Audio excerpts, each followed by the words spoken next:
que a repercussão geral surgiu?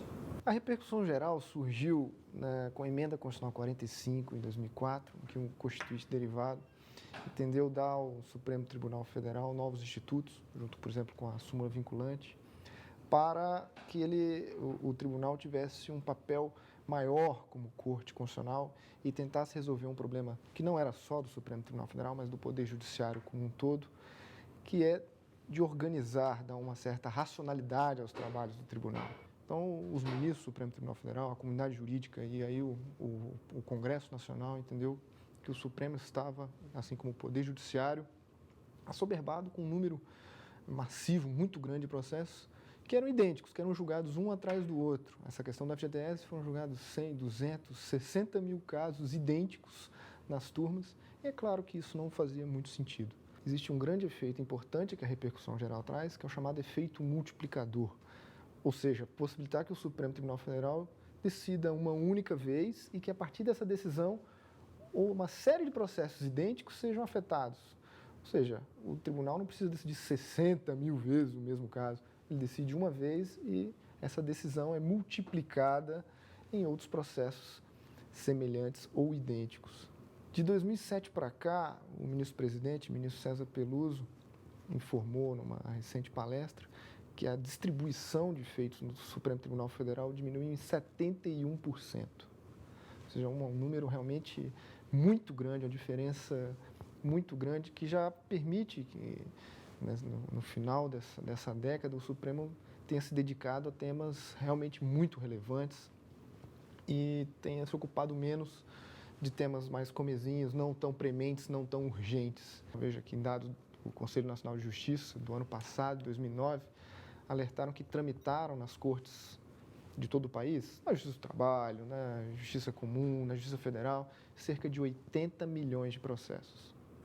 Potencialmente, cada um desses processos pode chegar ao Supremo Tribunal Federal.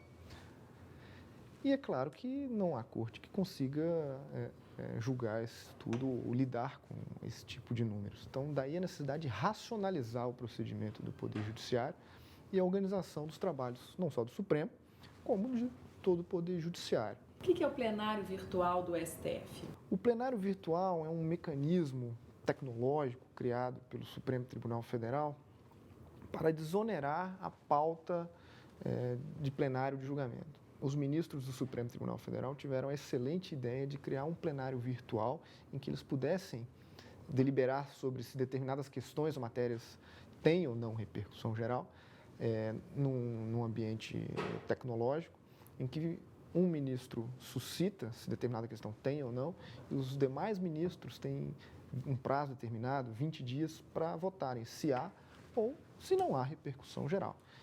E esse plenário virtual, ele funciona 24 horas por dia, o ministro pode votar às 9 da manhã, às 2 da tarde, às 3 da manhã em casa, sem necessidade de levar e onerar ainda mais o plenário físico. Quantos temas já foram submetidos ao plenário virtual? E quantos RS que tiveram repercussão geral reconhecida faltam a ser julgados no mérito?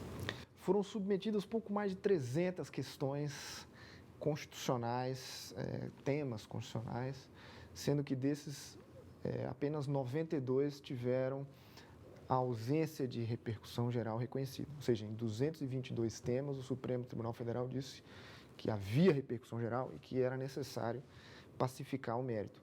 Dessas questões, mais de 30%, um terço, já foram resolvidas no mérito, já foram julgadas, e o Supremo está se dedicando muito a julgar e pacificar de vez essas questões. Em média, quantos recursos são concluídos com o julgamento de um leading case no Supremo? Esta é uma questão muito importante e difícil, porque depende da questão. É claro que, por conta do seu efeito multiplicador, a tendência é de que determinados processos que se repetem de várias formas, como o FGTS ocorreu, de centenas ou dezenas de milhares de processos idênticos, possam ser julgados, e aí o julgamento de um processo serviria para resolver esses 60 mil processos. Só que há casos que têm repercussão geral que são únicos. E não precisam se multiplicar, e nem por isso eles deixam de ter relevância constitucional e que precisam ser analisados sob o âmbito da repercussão geral. O que acontece com os recursos localizados nas instâncias inferiores que têm o mesmo tema de um RE, com repercussão geral reconhecida pelo plenário virtual do STF? Assim que o processo é incluído no plenário virtual, eles ficam sobrestados, então, para-se o andamento, para aguardar a decisão do Supremo Tribunal Federal. Aí, uma vez que o Supremo Tribunal Federal resolve o mérito na questão, diz se, por exemplo, é constitucional ou inconstitucional determinada lei, todos esses recursos são decididos à luz do que o Supremo Tribunal Federal julgou, o que permite, claro, uma isonomia para todos. É possível recorrer de uma decisão tomada pelo Supremo em recurso extraordinário que tenha tido repercussão geral reconhecida? A lei, o Código de Processo Civil, que foi alterado depois da emenda constitucional 45, diz que a decisão que reconhece a repercussão geral, ou afasta a repercussão geral, é irrecorrível. Já não há mais recurso. Na realidade, tanto o reconhecimento da repercussão geral quanto o julgamento do mérito, que é pelo plenário do Supremo Tribunal Federal, que é a última instância do Poder Judiciário brasileiro, não tem nenhum recurso ordinário. Enfim, a questão é decidida e pacificada de forma definitiva. Claro, eventualmente cabe embargo de declaração para esclarecer um ponto ou outro, ou, enfim, superar uma omissão que eventualmente tenha ocorrido, mas, de regra, essas decisões são irrecorríveis.